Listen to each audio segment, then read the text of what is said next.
I might swerve in the corner. Whoa, whoa.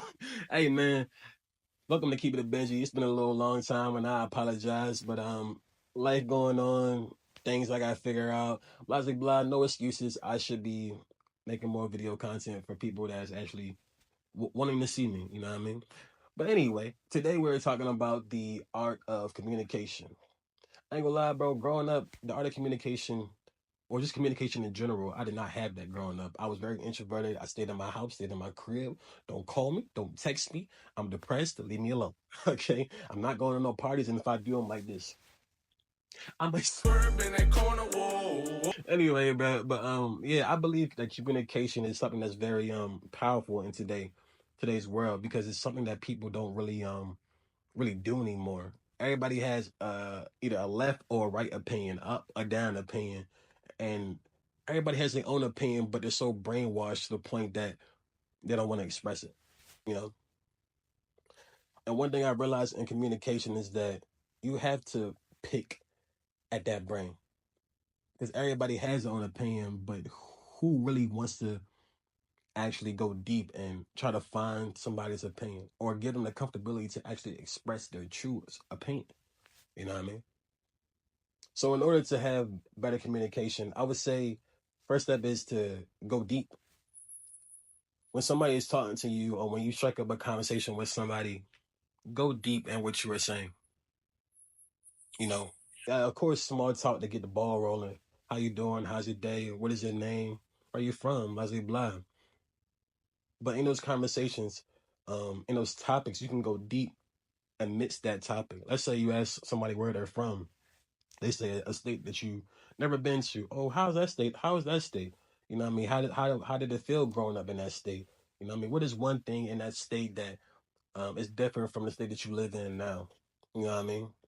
It's about going deep on a topic in order to prolong the conversation because it's very simple and it's very easy, but people do not do that. It's like they will go from oh, where you grew up at, oh, what's your job, or what you do for a living, or you know what I mean, what's your hobbies, it's all over the place. No, keep it in the pocket, keep it right there in that pocket, and don't let that pocket go until it dies out.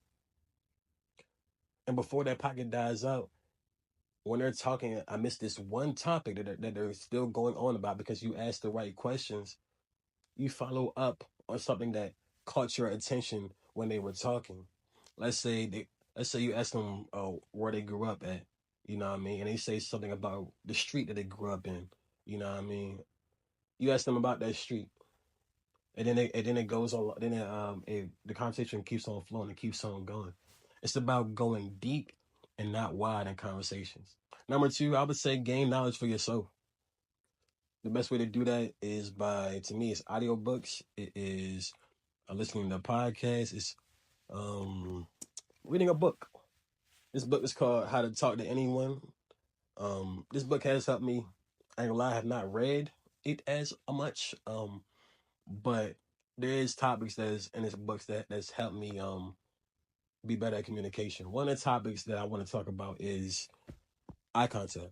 You'd be surprised what eye contact can do to somebody. You know, eye contact is very powerful when you're talking to somebody because it shows that you're listening. It shows that you're not afraid. It shows that you're taking space. It's not that you're dominating a conversation. You don't want to dominate anybody over conversation. You actually want to be submissive in conversation and allow them to dominate the conversation, allow them to feel, um, you know what I mean, strong in their words and their mindset. When I say eye contact, I'm talking about like consistency and listening. Because when you make eye contact with somebody, just think about this. Imagine if I was doing this video and I was just like, yeah, communication is about this, that, and the third. And, you know what I mean? If you want to be better at communication, listen to what I'm saying and maybe it'll help you. You see how I'm all closed in and I'm caged off? No. When you're open like this and you talk to somebody with their eye contact like this, how I'm looking at you, how I'm looking at this camera, you are more, you're looking at me more. You're looking to hear what I'm saying because I'm here with you. I'm present with you. I'm looking you dead in your eye when you say something. You know what I mean? And that's powerful. And people don't do that no more. People so busy scrolling on their phones. You know what I mean? You're scrolling social media. It's like, nah, there's a person right here in front of you. Remember that. And remember that this person has their own mind, and it's beautiful, bro. Everybody has their own little world. And we make that eye contact with somebody, it's showing that you want to be a part of it, you know? Step three, and I talked about it when I was talking about eye contact, is realize that everybody has their own opinion. This world would tell you that everybody's opinion is either left, right, blue, red, up, down. But everybody truly has their own opinion. It's about getting to that opinion. It's about breaking down somebody's wall in order to truly hear what they are about. And I realized that me being vulnerable, me being open, me being able to talk about anything and not feel judged by it or feel less than by it, you know what I mean? Not guarding, basically breaking down my wall and letting anything come in for real, for real. I've had conversations with so many people that I did not know I would have conversations with. A homeless person on the street, an old white man that we have nothing in common about, but we're talking for 20 plus minutes about life. Um, it's about being vulnerable with somebody, you know, because we're all human at the end of the day. And I realize when I talk openly like this, people are more prone to do the same. It's reciprocity in conversation.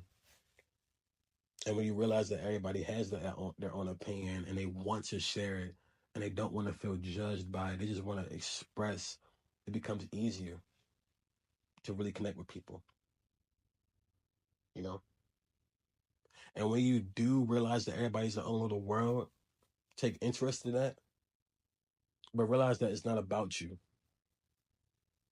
That's step four. I think I'm on step four. Step four is realize that it's not about you. And that's something that I learned in church. I mean, I knew that before I went to church, but that's something that my pastor says a lot. It's not about you. It really ain't.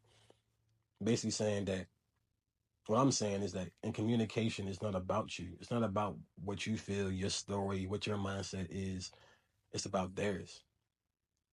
It's about trying to understand theirs and figuring out what they believe in, what their thought processes and what they struggle with, what their opinions are. It's about them, you know. Imagine if I was talking to you and all I did was talk about myself. I'm this, I'm that, I feel this way, I'm like this, I'm like that. All you're gonna do is be like, yeah, man, yeah, it's crazy. Yep. Mm-hmm. Just waiting for me to stop talking. Nah, bro.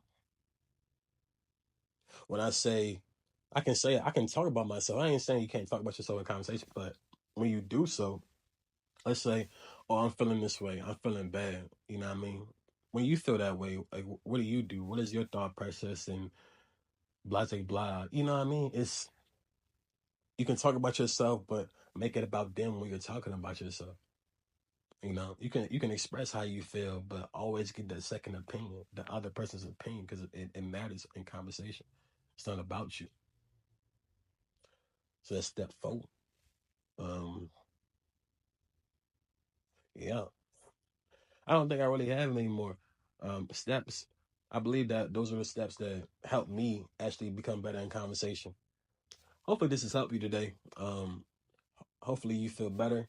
Hopefully, you're more comfortable after watching this video to go outside and just talk to somebody. That's another thing too. Hold up, before I end this video, that's another thing. Don't be scared to go up and talk to somebody, bro. That will hinder you so much in life if you're just scared to go up and talk to somebody. You know, because that's something that was terrifying to me because I stuttered so bad. I was a stuttery, muttery boy, mush mouth to the extreme. And I realized that it doesn't really matter for real, for real. Like, yeah, I can stutter and stumble in conversation, but if they're interested in me, they're gonna stay with me. They're gonna still be present with me. I stumbled talking to women when I used to go up to women and just be like, "Hey, how you doing?" I'm like, "Let me slow down." I'm nervous. That's what I always say. And all it did was just make me more human. Like, I don't do this all the time. Like, I'm scared, but I'm taking the courage to go up and talk to you. Because you can be scared, bro, but just go for it. No matter where it is in conversation, no matter who you want to talk to, whether that's a boss, a friend, a loved one, a partner, a potential love interest, you just go up and be unafraid to do so. Don't be frightful with conversation. You know what I mean? But yeah, bro, those are the 5 steps. Hopefully this has helped you today. I ask that you stay beautiful, you stay blessed, you stay worthy of love. You know what I mean? And have a nice day. Stay blessed. Peace.